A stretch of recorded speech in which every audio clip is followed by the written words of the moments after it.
Welcome दोस्तों।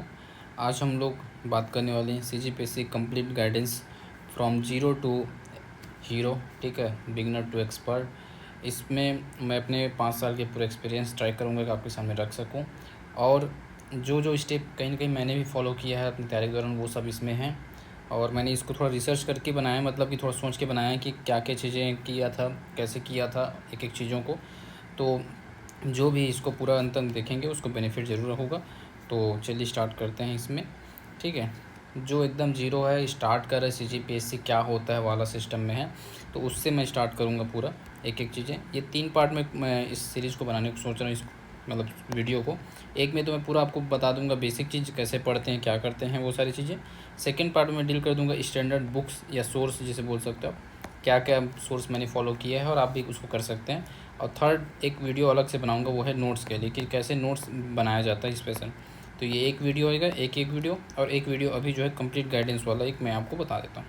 ठीक, तो जैसे आप तैयारी स्टार्ट करने वाले हैं या कर रहे होंगे, तो सबसे पहले तो आपको एग्ज़ाम पैटर्न समझना चाहिए कि एग्ज़ाम कैसे होता है, क्या होता है। सिंपल सा बेसिक चीज़ है ना, जो आप लोगों को पता ही होगा कि भाई जैसे हमारी 3 स्टेप होते हैं। Pre mains interview. प्री में 2 पेपर होते हैं, एक होता है GS का पहला पेपर, एक होता है CSET का दूसरा पेपर। CSET क्वालिफाइंग रहता है, जिसमें मैथ्स, लैंग्वेज, ये सारी चीज़ें आती हैं, रीजनिंग। और GS जो होता है वो जिस पे आधार पे कट ऑफ डिसाइड होता है, आगे जाते हैं। GS में 2 पोर्शन होता है, एक होता है इंडिया का, एक होता है CG का। इंडिया का होता है 50 नंबर और CG का होता है 50 नंबर। ये सब क्वेश्चन, सॉरी 50 क्वेश्चन, ये 50 क्वेश्चन, एक क्वेश्चन 2 नंबर का, तो टोटल हो गया 200 मार्क्स। उस 200 मार्क्स में फिर बनता है आपका कट ऑफ, जो क्लियर कर लेते हैं फिर वो देते हैं मेंस। ठीक है, मेंस में होता है आपका 7 paper, 200 number each paper, 1400 number total marks. और इंटरव्यू होता है 100 नंबर का, तो 14 से प्लस 100 यानी 1500 में हो बनती है आपकी मेरिट लिस्ट, जो आती है फाइनलिस्ट। ठीक है, तो ये पूरा स्टेज है। एग्ज़ाम पैटर्न मैंने आपको बता दिया। अब आपको देखना ये है कि ये जो 3 स्टेज हैं, प्री मेंस और इंटरव्यू, इसको आपको क्लियर करके पोस्ट लेना है। ठीक है, तो कैसे लेंगे? तो भाई जो उस चीज़ को कर चुका है उसकी जो स्ट्रेटजी है, उसकी जो बातें, उसको सुनो। सबसे पहले यही है, अगर मैं कोई नए, मान लो एक कॉम्पिटिशन की हम तैयारी करने वाला हूँ, जैसे मान लो SSC का मैं अगर तैयारी कर रहा हूँ अभी, तो मेरा पहला टारगेट वही रहेगा कि मैं पहले उस एग्ज़ाम को, पैटर्न को समझूँ। क्या क्या एग्ज़ाम कितने स्टेप में होता है, क्या क्या विषय आते हैं, सब्जेक्ट क्या क्या होता है, ठीक है, सिलेबस क्या क्या रहता है, सारा समझूँ उसका। फिर मैं देखूँ कि वो टॉपर्स इंटरव्यू, कि उस एग्ज़ाम में जो टॉप किए हैं उनका इंटरव्यू सुनूँ। कम से कम 4-5 टॉपर्स जो आपको लगते हैं, ठीक है, उनका, हिंदी माध्यम वाले तो हिंदी माध्यम, इंग्लिश वाले तो इंग्लिश माध्यम वाले का सुना ज़रूर। टॉपर्स इंटरव्यू सुनने बस नहीं है, उससे क्या करना है, उसके जो एक ना आप कॉपी बना लो, सबसे बेस्ट। एक जो है आपका प्रिपरेशन कॉपी रहेगा, उसमें सिर्फ आपका क्या क्या रहेगा, उसमें आपका सिर्फ रहेगा आपका स्ट्रेटजी, क्या आप स्ट्रेटजी फॉलो करेंगे। उसमें रहेगा आपका एनालिसिस, जैसे मान लो कोई एग्ज़ाम दे के आए, प्रीलिम्स दे के आए, मेंस दे के आए, उसके बाद फिर उस एनालिसिस करोगे, वो उस कॉपी में रहना चाहिए। और क्या हो सकता है उसमें हो सकता है सिलेबस को आप अपने लैंग्वेज में वर्टिकल रूप से लिखे। जैसे मैं एक कॉपी बनाया हूँ, उसमें सिलेबस लिखा हूँ, हर बार का जब भी प्री दिया, मेंस दिया, उसका एनालिसिस उसमें है, मतलब उसमें एक जगह पे मेरा है कंप्लीट। तो मुझे भी जब भी देखना पड़ता है कि 2023 में मैंने क्या एनालिसिस करके क्या पाया था, तो मैं अभी भी देख सकता हूँ उसको। तो एक जगह पे रखना, ठीक है, एनालिसिस कर सकते हैं, उसमें स्ट्रेटजी लिख सकते हैं, कुछ अच्छी चीज़ें, उसमें सिलेबस लिख सकते हैं आप चाहें तो। ठीक है, उसमें और क्या लिख सकते हैं, जो टॉपर्स की स्ट्रेटजी है या उसके जो स्पेशल जो टेक्निक होते हैं, कुछ ना कुछ हर टॉपर का एक ना एक टेक्निक होता है, अच्छा यूनिक टेक्निक, तो उसको आप फॉलो कर सकते हैं। जैसे मैंने एक छोटा सा एग्जांपल दिया था एक कोचिंग में जाके कि जैसे मैंने वॉकेब गीता बनाया था, जो पेपर 1 हमारे हिंदी लैंग्वेज है उसके लिए वॉकेब गीता बनाया था, अपना खुद का सेल्फ नोट्स। उसमें क्या किया था कि उसमें भाई जितने वॉकेब हैं, जैसे विलोम है, तो विलोम में जितने सारे हमारे पास हिंदी के सोर्स हैं, बुक हैं, अवेलेबल हैं, तो उनमें जितना भी विलोम शब्द होगा उसको एक जगह पे नोट करके लिख लो, तो विलोम आपका एक जगह पे आ जाएगा सारे बुक्स का। उसको रिवीजन करो फिर। ठीक है, एक बुक का 10 बार रिवीजन करने से अच्छा 10 बुक का एक जगह पे नोट्स बनाओ और फिर उसका रिवीजन करो। ठीक है, ऐसे विलोम हो गया, समुच्चारित का कर लो, तत्सम तद्भव का कर लो, मुहावरे लोकोक्ति कर लो। ऐसे बन सकता है आपका एक ओन वोकेब गीता, जिसमें आप वोकेब रिवीजन कर सकते हैं। ठीक, तो ऐसे कुछ ट्रिक मिल जाता है, टेक्निक मिल जाता है, उसको आप एक उस जो एक कॉपी रहेगा उसमें नोट करते चलेंगे। ठीक, टॉपर से इंटरव्यू देखना है, उनका अप्रोच सीखना है, और उनके सोर्स कुछ अच्छे लगे वो देख सकते हो, और उनके जो स्पेशल टेक्निक है उसको नोट कर सकते हो। अब यहाँ तक चलो मैं देख लिया, कुछ समझ आ गया कि ऐसे पढ़ते हैं वैसे पढ़ते हैं, चलो ठीक है। अब देख रहे हैं कि सिलेबस वैसे बहुत देख चुके हैं क्या क्या है पैटर्न के समय, अब अच्छे से देख रहे हैं। अब अपन जो है CGPSC मेंस, अच्छा यहाँ तक मैं टॉपर्स इंटरव्यू देखा तो मुझे ये पता चला कि प्री मेंस इंटरव्यू 3 स्टेज होता है। और जनरली जब मैं प्री के मेंस का तैयारी करता हूँ तो मेरा प्री जो है उसके बाई प्रोडक्ट के रूप में काफ़ी कुछ कवर हो जाता है। लगभग 75 से 80% आपके प्रीलिम्स जो है वो कवर हो जाते हैं मेंस की तैयारी से, CGPSC में ही है, ठीक है। और जो बाकी बचते हैं 15 से 20%, जैसे करंट अफेयर हो गया या पॉलिटिकल है, जैसे कुछ डीप पढ़ना पड़ता है लक्ष्मीकांत, तो वो आप मेंस की तैयारी के बाद जब प्रीलिम्स मोड में घुस रहे हैं तो उस समय आप कर सकते हैं, कोई बड़ी बात नहीं है, ठीक है। तो वो चलिए, तो अभी हम लोग फोकस करते हैं, तैयारी कर रहे हैं, स्टार्ट कर रहे हैं, ठीक है। 1 हफ्ते हुआ है हमको, समझो इंटरव्यू देखे, कुछ समझे, सिलेबस देखे, अब स्टार्ट करने तैयारी। तो CGPSC मेंस से स्टार्ट करेंगे तैयारी, ठीक है। मेंस में 5 सूत्र हैं, हर एग्जाम का 5 सूत्र है, पंचसूत्र, उसको आपको फॉलो करना है। सबसे पहले आपको सिलेबस देखना है, ठीक। सिलेबस में देखिए भाई 7 पेपर होता है, ठीक है। पहला पेपर में लैंग्वेज है पूरा, दूसरा में से है, तीसरा में आपका GS सामान्य ज्ञान से स्टार्ट होता है, जिसमें हिस्ट्री के कुछ टॉपिक हैं, फिर पब्लिक एडमिनिस्ट्रेशन है, फिर CG हिस्ट्री, ऐसा करके, ठीक है। अब इसका प्रिंट आउट रखिए, आप प्रिंट आउट रखें। एक दूसरा तरीका ये हो सकता है कि जो मैंने अभी थोड़ी देर पहले बताया कि एक कॉपी बनाएंगे, उसमें सिलेबस लिखेंगे। तो सिलेबस को आप ऐसे लिख सकते हैं, जैसे मैं लिख के रखा हूँ अपने खुद के लिए कि मैं इस टाइप से लिखता हूँ। जैसे आपके जो नॉर्मल प्रिंट आउट करोगे तो टॉपिक ऐसे लिखेगा, स्वतंत्रता आंदोलन, 1857 क्रांति, भक्ति आंदोलन, ऐसे करके लिखा रहेगा। मैं उसको ऐसे लिख देता हूँ, भक्ति आंदोलन, सूफी आंदोलन, ऐसे वर्टिकल रूप में ऊपर से नीचे, तो मेरे को अच्छा लगता है, मतलब वो देखने में, ठीक है। तो ये आप कर सकते हैं चाहें तो, सिलेबस को लिख के रखें। सिलेबस लिखने के बाद क्या करेंगे, PYQ देखिए कैसे वाला, टॉपिक वाइज, ये बहुत इंपॉर्टेंट है। मतलब किसी भी एग्ज़ाम का अगर मेन आपको तैयारी करना है, किसी भी एग्ज़ाम का हो, चाहे कोई भी एग्ज़ाम ले लो यार, कोई भी टॉपिक वाइज अगर PYQ आपके पास है उस पैटर्न का, तो आप उसको जल्दी सॉल्व कर लोगे, जल्दी पकड़ लोगे उसके पासिंग वाले जो एरिया है उसको, ठीक है। कैसे क्रैक करना है उसको पकड़ लोगे। तो जैसे PYQ अपने पास टॉपिक वाइज होना चाहिए। बहुत सारे कोचिंग वाले निकाल के रखे हैं मार्केट में, आप कोई से भी एक ले लो जिसमें मेंस का टॉपिक वाइज होना चाहिए, ठीक है। जैसे मान लो भक्ति काल में लेता हूँ, तो भक्ति काल से जितने सारे क्वेश्चन हैं वो सब एक जगह पे मेरे को दिखना चाहिए, 2 नंबर के, 4 नंबर के, अलग अलग साल में जो आए हैं वो एक जगह पे रहें, ठीक। अब देखते हैं किस पे, अच्छा इसमें एक चीज़ और कर सकते हो, जैसे हमारे जैसे CGPSC के लिए आप ले लिए टॉपिक वाइज PYQ, CGPSC का निकालते हैं लोकल कोचिंग वाले, निकाल लिए, ठीक है। अब उसमें टॉपिक हमने जैसे उदाहरण लिया भक्ति काल, ठीक है ना। अब मान लो अभी तक CGPSC मेंस में भक्ति काल से 5 से 6 क्वेश्चन आया होगा, है क्या। अब थोड़ा सा मेहनत अगर करना चाहो तो, अभी वैसे स्टार्टिंग में मत करना, चल जाएगा, लेकिन मैं आपको हिंट दे देता हूँ क्या करना है एक्चुअल में आपको। अब आप क्या करेंगे, UPSC या अदर स्टेट PSC, अभी स्टार्टिंग में मत करना, लेकिन एक्चुअल में बाद में ज़रूर करना, इस चीज़ को काफ़ी हेल्पफुल होगा। UPSC हो गया, इस अदर स्टेट PSC हो गया, उसमें ये देखो कि भक्ति काल से उसमें क्या क्वेश्चन आया है, UPSC में जैसे क्या क्वेश्चन आया भक्ति काल से रिलेटेड, उसको फिर आप क्या करो, इसी के नीचे में कुछ ना कुछ जगह छोड़े होंगे कोचिंग वाले, या फिर एक आगे स्टिकी नोट्स ले लो, है ना, कलरफुल जो नोट्स आता है स्टिकी नोट्स पेज वाला, उसको फिर यहाँ पर ऐसे चिपका दो और उसमें लिख दो UPSC में ये क्वेश्चन आया था, स्टेट PSC में आया था करके। इससे आपका फिर ना एकदम सॉलिड हो गया PYQ। अगर इतना भी करोगे ना, CGPSC का जो PYQ आप लेके आ रहे हो उसको पढ़ोगे तो भी ठीक है, बुरा नहीं है, ठीक है। लेकिन और अच्छा करना है, एडवांस करना है, तो UPSC हो गया, अदर स्टेट PSC हो गए, उसके क्वेश्चन को भी वहाँ पर लिख लो। इससे आपको एक जगह पे भक्ति काल के जितने भी कॉन्सेप्ट खुले होंगे अलग अलग स्टेट PSC में, वो सारे रहेंगे।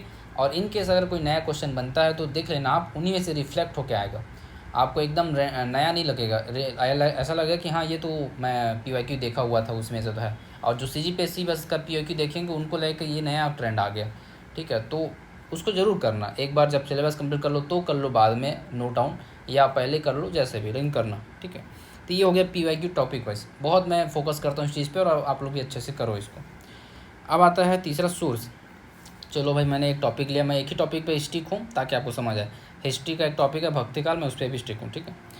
भक्ति काल का मैंने PYQ देखा, 5-6 क्वेश्चन था, ठीक है। चलो अब मैं देखूंगा एक सोर्स, मुझे तो एक सोर्स चाहिए ना, मुझे नहीं पता भक्ति काल क्या होता है, कैसे होता है, क्या किया गया था उस समय, है ना। तो मुझे चाहिए एक सोर्स। सोर्स के लिए आप क्या कर सकते हैं, सबसे पहले आपका बेसिक होता है जो लोकल कोचिंग की पब्लिकेशन की बुक आती है, उसमें एकदम कम शब्दों में और मतलब एकदम ईजी लैंग्वेज में कहीं कहीं समझाने का प्रयास किया जाता है। तो कई बार टीचर्स ये बोलते हैं कि पहले आप इतना पढ़ लो, अगर इतना पढ़ लिए समझ ले तो फिर आपको ये और अच्छी बुक, स्टैंडर्ड बुक्स जो आपको पढ़ना चाहते हो, जिसमें काफ़ी डिटेल से रहता है, वो पढ़ लो, है ना। तो मैं भी इस स्टेज को फॉलो कर मतलब मानता हूँ इस चीज़ को।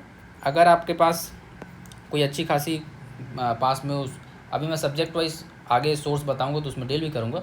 जैसे मान लो हिस्ट्री के लिए सारांश मुझे अच्छा लगता है टुडे सर की, फिर दृष्टि का जो बुक आता है वो अच्छा लगता है, तो ये दोनों से मैं कवर कर लेता हूँ।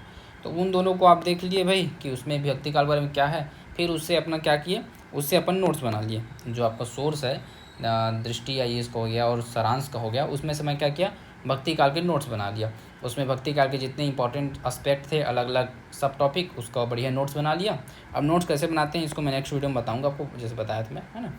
तो नोट्स बना लिया, ठीक है। क्यों? क्योंकि भाई मैं 12 बुक थोड़ी पढ़ूंगा, मुझे नोट्स चाहिए ना। नोट्स को मैं रिवाइज कर लूँगा, मल्टीपल रिवीजन जरूरी होता है, प्री के पहले मेंस के पहले देखना पड़ेगा मेरे को, ठीक है। और वो नोट्स ही आपका प्री और मेंस दोनों का काम आएगा, कुछ अलग से ऐसे प्री का मेंस का असर नहीं बनता है, वही काम आएगा, फैक्ट तो वही रहेगा, ठीक है। तो ये हो गया आपका नोट्स तक बना दिया। अब क्या करना है, उस नोट्स को बार बार रिवीजन करना है, बार बार क्या करना है, रिवीजन करना है, पढ़ना है, और राइटिंग प्रैक्टिस करनी है। राइटिंग प्रैक्टिस आप 2 स्टेप में कर सकते हो। पहला, जैसे मैंने एक टॉपिक आज पढ़ा है ना, तो शाम को मैं क्या किया, बैठा 15-20 मिनट, मेरे पास PYQ तो है ही, मैं आपको पहले ही बोल दूँ PYQ, 2 क्वेश्चन PYQ उठा लो, कोई भी 2 क्वेश्चन, और उसको एक पेज में अपन जितना नंबर में पूछा गया होगा, जैसे 2 नंबर में तो 5 लाइन, और 4 नंबर में तो 10 लाइन, आप देख के उसका क्या कर लो, प्रैक्टिस कर लो, लिख लो तुरंत शाम को ही। और इसको क्या करो, इस पेज को किसी दीदी भैया कोई दोस्त होंगे उनसे, या कोई टीचर आपको जो पढ़ा रहे होंगे उनसे आप एक बार चेक करा लो कि सर मैं ऐसे लिख रहा हूँ ठीक है कि नहीं। शुरू में बहुत गंदी लिखावट होती है, समझ नहीं आता है, बट धीरे धीरे सुधरते जाता है, ठीक है।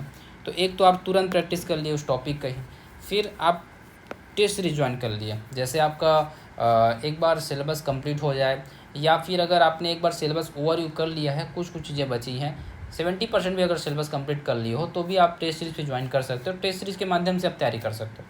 जैसे एक हफ्ते में एक टेस्ट है, तो आप बढ़िया क्या किए, एक हफ्ते उस जितना आपका, जैसे मान लो CG हिस्ट्री का टेस्ट है, तो उस एक हफ्ते आप CG हिस्ट्री को अच्छे से पढ़े, कुछ छूटा हुआ था उसको नोट डाउन कर लिए, रिविजन कर लिए, फिर टेस्ट दिए। तो ये एक अच्छा तरीका भी होता है, ठीक है। तो टेस्ट में आप याद करके लिखे, वहाँ से आपको चेकिंग हुआ तो आपको सजेशन मिला होगा भाई कि ऐसा करो वैसा करो। टेस्ट की टॉपर की सीट देखो, तो उससे आपको सीखने को मिलेगा राइटिंग प्रैक्टिस, है ना, आंसर राइटिंग, फ्रेमिंग कैसे होता है। और तो ये आपका राइटिंग स्किल हुआ। तो बस इतना ही स्टेप हर टॉपिक के लिए, हर सब्जेक्ट के लिए फॉलो करो, यही मेन है, ठीक है। मैंने आपको अभी हिस्ट्री का एक टॉपिक लेके बनाया। जैसे आप मान लो साइंस के टॉपिक लेते हैं PN संधि डायोड, तो PN संधि डायोड चलो मैं सिलेबस में, ठीक है। अब मेरे को PIQ देखना है, PN संधि डायोड से आज तक CGPSC में क्या क्वेश्चन आया है, देख लिया। चलो अगर आपके पास अवेलेबल है तो UPSC के और अदर स्टेट PSC के भी क्वेश्चन एक बार देख लो, क्या क्या पूछा गया PN संधि डायोड से, वो भी देख लिया। अगर नहीं है तो अभी उसको छोड़ दो, अभी सिर्फ CGPSC तक करो। जब 1 राउंड 2 राउंड पढ़ लोगे, पूरा सिलेबस कंप्लीट हो जाएगा, फिर UPSC और स्टेट PSC PIQ कभी भी ऐड कर सकते हो, कोई बड़ी बात नहीं, उसको बाद में भी ऐड करोगे चलेगा, ठीक है। ज़्यादा परेशान मत होना उसके पीछे में। फिर क्या किया अपन, सोर्स देखे भाई, चलो 12वीं के या फिर NCERT किसी बुक में दिया हुआ है PN संधि डायोड, याद पढ़े उसको, फिर अपना नोट्स बना लिए, और फिर उसको रिवाइज करके क्वेश्चन आया तो उसको राइटिंग प्रैक्टिस कर लिए, ठीक है। आप चेक करा, लिखा था, जब टेस्ट हो रहा है टेस्ट दिए, उसमें क्वेश्चन आया, फंसा, लिखे, चेक हो गया, वो अच्छी बात है। यही चीज़ें हर स्टेप में फॉलो होगा, ठीक है। आई थिंक आपको थोड़ा समझ आ गया हो कैसे पढ़ना है, क्या पढ़ना है। आप लोग अपने पूरे हफ्ते को, महीने को, दिन को टास्क में डिवाइड कर लो, ठीक है। जैसे आप कोचिंग नहीं करते हैं, रैंडम पढ़ते हैं, खुद से पढ़ते हैं, तो आप अस्त व्यस्त मत होइए, है ना भाई। जैसे आप अभी मान लो चल रहा है क्या, अभी चल रहा है जून, तो जून में आपको जून माह का टारगेट क्या क्या है, 4 सप्ताह होता है आपको, मान लो, है ना, first week, second week, third week, fourth week. तो आप टारगेट बनाओ कि फर्स्ट वीक में मुझे क्या क्या सब्जेक्ट करना है, जैसे हिस्ट्री करना है, ठीक है। ऐसे मैंने एक टेबल बनाया था, ये जैसे ये मेरा टारगेट रहना चाहिए कि मुझे क्या पढ़ना है, एक GS का सब्जेक्ट, एक इंडिया GS, एक CG GS, मैथ्स के टॉपिक हैं, साइंस के टॉपिक और लैंग्वेज के टॉपिक, इतना लेते हुए चलो पैरेलल। एक हफ्ते में जैसे मान लो टारगेट किया कि इंडियन जियो का मान लो 10 टॉपिक करना है, ज़्यादा नहीं, 10 टॉपिक इंडियन जियो का। CG कल्चर का मुझे आपका मान लो पूरा कंप्लीट करना है, क्योंकि एक हफ्ते के लायक ही है ये। मैथ्स का मान लो मैंने 5 टॉपिक कोई सा भी लिख दिया था, प्रैक्टिस करूँगा करके। साइंस का मैंने मान लो लिख दिया था, बायो मेरे को करना है। ऐसे टारगेट बनाइए, टास्क अपने हिसाब से, ठीक है। और उसको फिर उस दिन को, हफ्ते को यूटिलाइज़ कीजिए, तब थोड़ा मज़ा आएगा पढ़ने में। अब CGPSC प्री की बात करें थोड़ा सा, तो इसमें ना कुछ चीज़ें एक्स्ट्रा हो जाती हैं। जैसे करंट अफेयर के लिए आपको उस समय जो भी लोकल पत्रिका आती है करंट अफेयर के लिए वो देख सकते हो, जनमन देख सकते हो, ठीक है। इसी क्वेश्चन फंस जाता है, ज़्यादा दिक्कत नहीं है। न्यूज़पेपर पढ़ते हो डेली तो वो देख सकते हो। पॉलिटी के लिए आपको लक्ष्मीकांत जरूर देखनी चाहिए, पॉलिटी की लक्ष्मीकांत बहुत अच्छी बुक है। और प्रीलिम्स का क्वेश्चन लक्ष्मीकांत प्लस जो बेयर एक्ट होता है संविधान का, उससे ज़रूर आता है, इसलिए इन दोनों को ज़रूर देखिए आप। बाकी मेंस के लिए लक्ष्मीकांत ना पढ़ें चलेगा, लेकिन मेंस के लिए आप जैसे सारांश है टुडेजा सर की बुक, काफ़ी पतली बुक है, अच्छी बुक है, तो मुझे ठीक लगता है, वो कर सकते हो, क्योंकि 25 नंबर का आना है मेंस में तो दिक्कत नहीं। लेकिन प्रीलिम्स में 8 से 10 क्वेश्चन आ जाता है कई बार, तो इसलिए लक्ष्मीकांत जरूर एक बार पढ़ें, कॉन्सेप्ट क्लियर होगा। CGGS थोड़ा अच्छे से देखना है, प्रीलिम्स के लिए 50 नंबर का आता है, तो जितनी लोकल कोचिंग आप नोट्स पढ़ते होगे, जैसे मान लो HR पढ़ते होगे, टुडेजा सारांश पढ़ते होगे, जो भी, उसमें आप जो वैल्यू एडिशन कर लो किसका, जैसे वैल्यू एडिशन करेंगे आगे, वैसे मैंने सोर्स वाला बताया है, ये देखो सोर्स भी बना के लिखा है, लेकिन नेक्स्ट वीडियो में बताऊंगा इसको। जैसे मान लो यहाँ पर लिखा हूँ CG हिस्ट्री के लिए बिहार हो गया, मातुश्री पब्लिकेशन हो गया, इसमें आप ऐड ऑन कर लो जो भी बुक आप पढ़ते होगे, है ना, उसमें क्या करो ऐड ऑन कर लो, क्योंकि कोचिंग वाले अच्छा टेबल फॉर्म में बनाए रहते हैं, इसलिए उसको छोड़ना नहीं है बुक को, उसका फॉर्मेट अच्छा है, लेकिन कंटेंट कुछ कुछ छूट गया है अच्छी बुक से, स्टैंडर्ड बुक से, उसमें ऐड ऑन कर लो, सिंपल सी बात है ना। तो इस टाइप से आपको ऐड ऑन करते हुए चलना है जी। तो इतना ही मेन है प्रीलिम्स के लिए। अब प्रीलिम्स के लिए जो 2 घंटे का आपका माइंडसेट है ना, वो मेन होता है, कैसे आप माइंड को अपना खेल रहे हो, और उसके लिए हम लोग प्रीलिम्स के पहले और बात कर लेंगे कि कैसे टैकल किया जाता है, ठीक है। अब तीसरा स्टेज आता है आपका इंटरव्यू। इंटरव्यू कुछ खास नहीं, आपको इंटरव्यू में जो उस समय के मॉक से प्रैक्टिस करो, और क्या क्या पढ़ सकते हो, तो पढ़ने के लिए करंट अफेयर देख सकते हो उस समय, आपके एजुकेशन बैकग्राउंड, जैसे आपको इंजीनियरिंग की होगी तो उसका कुछ नॉलेज, जॉब कर रहे होगे तो उसके बारे में थोड़ा नॉलेज, कुछ हॉबी होगी तो उसके बारे में, तो यही सारी चीज़ें, बेसिक GS के बारे में, CG के बारे में बेसिक जानकारियाँ, ठीक है, उसकी इकोनॉमी, उसकी समस्याएँ, उसकी जो अवसर कुछ चल रहा है टेक्नोलॉजी, तो उसके बारे में सब बेसिक चीज़ें इंटरव्यू पहले और बात कर लेंगे। बाकी मैं बोला एक बार छप आया तो छपने दो वाला, ठीक है। तो ये सारी चीज़ें हैं। अब मैं उसी को अलग से और सेपरेट बताया, तो वो देख लो हाउ टू स्टार्ट। तो बस आप पहले वीक, फर्स्ट वीक आप टारगेट करो सोमवार से रविवार तक, और इंडियन GS के एक टॉपिक, जैसे मान लो इंडियन ज्योग्राफी पढ़ना है मान लो मेरे को, ठीक है, तो उसमें टॉपिक सिलेक्ट कर लो, सिलेबस में टॉपिक दिया हुआ है, ठीक है, स्थिति विस्तार, भूगर्भिक संरचना, इस टाइप ऐसे टॉपिक दिया है, चूज़ कर लो कि मेरे को 5 टॉपिक ख़त्म करना है, ठीक है। जो ख़त्म हो जाएगा फिर उसको उसके सामने ऐसे टिक टिक करते जाना, तो ऐसा लगेगा आप कि हाँ मैं पढ़ रही हूँ या पढ़ रही हूँ, है ना। वैसे ये GS के लिए मान लो किसी कल्चर उठा लिए तो कल्चर को, हिस्ट्री उठा लिए हिस्ट्री, आपके ऊपर है, आप लोग इसमें फ्री हैं, आप जैसे आप बना। हाँ, मैथ, साइंस और ये 3 लैंग्वेज जरूर आप साथ में साझ लें, ठीक है। हिंदी के लिए आप भाई वोकेब को पढ़ते रहिए, इंग्लिश का वोकेब, CG का वोकेब हो गया, ठीक है। ग्रामर अगर किसी देना तो ग्रामर देख सकते हो। साइंस के लिए भी आप वैसे एक एक टॉपिक को, बायो है, फिजिक्स है या केमिस्ट्री है, एक एक टॉपिक करते जाओ भाई। एक हफ्ते मान लो एक दिन में अगर आधा टॉपिक, मतलब 2 दिन में एक टॉपिक होता है, तो भी एक हफ्ते में 3 टॉपिक होगा, 3 टॉपिक होगा बायो के, वैसे 3 टॉपिक फिर होते जाएगा धीरे धीरे, है ना। मैथ्स के आप 3 टॉपिक कर पा रहे हो प्रैक्टिस, तो भी अच्छी बात है, तो ये आप लोग कर सकते हैं। मैंने आपको ये वाला उदाहरण देके समझाया पहले भी, और यहाँ भी उसको थोड़ा एक्सप्लेन कर दिया है एग्जांपल के साथ, सिलेबस देखे, फिर PYQ देखे topic wise, CGPSC, UPSC, other PSC का, फिर सोर्स देखे, फिर नोट्स बनाए, फिर रिविजन किए, फिर टेस्ट दिए। मैं जो पढ़ाया वो आपको मतलब बताया वही चीज़ है इसमें, ठीक है। हाँ, ये एक्टिव रिकॉल कर लीजिए, बोलो जैसे नोट्स बनता है ना, तो एक बार उसको थोड़ा देखो, पढ़ो, नोट्स बन गया तो बंद मत करो, देखो क्या क्या बनाया हूँ, अभी लिखे हो तो ताज़ा ताज़ा है, याद हो जाएगा, एक बार देखो उसको क्या क्या था, कैसा था, थोड़ा आँख बंद करके रिकॉल करो कि क्या क्या सब टॉपिक था भक्तिकाल के अंदर। चलो संत थे, शाखाएँ थी, निर्गुण शाखा, सगुण शाखा, इसमें ये संत हैं, उसमें वो संत हैं, संतों के नाम को ट्रिक से याद करो, जो पढ़ो छप जाए, जो पढ़ रहे हो छप जाए, ऐसे पढ़ो, ठीक है। जैसे कभी संतों का नाम मैं पूछूं, निर्गुण शाखा के 4 संत बताओ, तो आपको याद होने चाहिए कि भाई कबीर है, नानक है, रैदास है, इस टाइप से, ठीक है। कुछ ना कुछ ट्रिक बना के जरूर रखो नामों को, रचनाओं को, ताकि आपको याद रहे लंबे समय के लिए, ठीक। उसके बाद फिर हाँ, पढ़ते कैसे हैं, थोड़ा सा मान लो कोई स्टैंडर्ड बुक्स, आप कोई से बुक्स मान लो पढ़ रहे हो, तो कैसे पढ़ा जाता है। तो पहला आप ओवरव्यू देखो, आपके उसको साइड हेडिंग को देखो क्या क्या चीज़ें हैं, थोड़ा मुँह देखना है, नज़र घुमाना है तो एक बार देख लो, जैसे 5 पेज है पढ़ लिए एक बार, मुश्किल से कितने मिनट में, 2 से 3 मिनट में आप देख लिए 5 पेज को। हाँ, ये साइड हेडिंग है, ये कीवर्ड दिख रहा है थोड़ा थोड़ा हल्का हल्का, ख़त्म, ठीक। अब सेकंड जब आप रीडिंग कर रहे हैं तो उसमें अंडरलाइन कीजिए जो भी कीवर्ड है उसमें, जैसे नाम हो गया, डेट हो गया, कुछ अच्छे कीवर्ड मिल गए उसको, ठीक है। जैसे भक्ति काल में कीवर्ड मिल गया केशर बात, तो उसको साइड अंडरलाइन कर लिए, ठीक है। थर्ड जो आप रीडिंग करेंगे, ये अभी एक ही बार का रीडिंग बता रहा हूँ, ये 2-3 मिनट लगेगा। ये जो रीडिंग करेंगे आप मुश्किल से 15 से 20 मिनट लगेगा। 5 पेज का अवसर लेके चल रहा हूँ मैं, 5 पेज, ठीक। और आपको मजे की बात बताऊँ, ये 2 रीडिंग के बाद जब तीसरा रीडिंग करोगे फिर से एक एक लाइन को ऐसे पढ़ोगे पेन रखते हुए, आपको कई चीज़ें नहीं मिलेंगी, ऐसा लगेगा कि तो मैं पहली बार देख रहा हूँ, ठीक है। इसलिए बोल रहा हूँ कि एक बार जब पढ़ रहे हो तो उसी को 3 रीडिंग मान लो। एक बार पढ़ रहे हो टाइम लगेगा, लेकिन ऐसे छप जाएगा कि आपको याद रहे लंबे समय के लिए, ठीक है। तो तीसरा रीडिंग में फिर आप क्या करेंगे, चाहें तो आप उसको फिर नोट्स भी बनाते चलिए, या फिर नोट्स बाद में बनाने का मन है तो एक बार और रीडिंग कर लीजिए फिर पढ़ बनाइए, ठीक है। तो ये 3 स्टेप में आप चाहें तो कर सकते हो। ओवरव्यू देखो, अंडरलाइन करो, और तीसरे में फिर आप नोट्स बना लो, ये भी ठीक है, ठीक। अब प्रीलिम्स के लिए तो वही जो फैक्ट वैक्ट पढ़ रहे हो ना, वही सब काम का है, उसमें अलग से कुछ पढ़ने की जरूरत नहीं पड़ती। ये सोर्स वाला है तो इसको मैं एक नया सेपरेट वीडियो बना देता हूँ, क्योंकि इसमें लंबा हो जाएगा तो फिर मज़ा नहीं आएगा आप लोगों को, है ना। तो चलो, आई थिंक मैंने आपको ट्राई किया कि जितने सारे मेरे एक्सपीरियंस हैं सब मैं आपको बताऊँ, कैसे पढ़ते हैं, स्टार्ट कैसे करते हैं, है ना, धीरे धीरे कैसे आगे बढ़ा जाता है, टेस्ट सीरीज कैसे यूज़ किया, मतलब यूज़ आता है, काम आता है, सोर्स कैसे काम आता है, PYQ कैसे यूज़ करते हैं, सब बता दिया मैं आपको। इतना आप लोग अगर ईमानदारी से फॉलो कर लोगे ना तो मेंस अच्छा हो जाएगा, तगड़ा हो जाएगा, ठीक है। पढ़ने का भी मैंने पैटर्न बता दिया कि भाई GS को कैसे बांटोगे, मैथ साइंस लैंग्वेज कैसे रखोगे, ठीक है। अब इसके बाद भी अगर आप नहीं कर पाएंगे तो थोड़ा मुश्किल है आपके लिए फिर, ठीक है। आप अच्छे से कीजिए, कर लोगे, बट एक ईमानदारी और कंसिस्टेंसी फिर आगे बढ़ना, ठीक। चलो, टेक केयर, फिर नेक्स्ट वीडियो में मिलते हैं।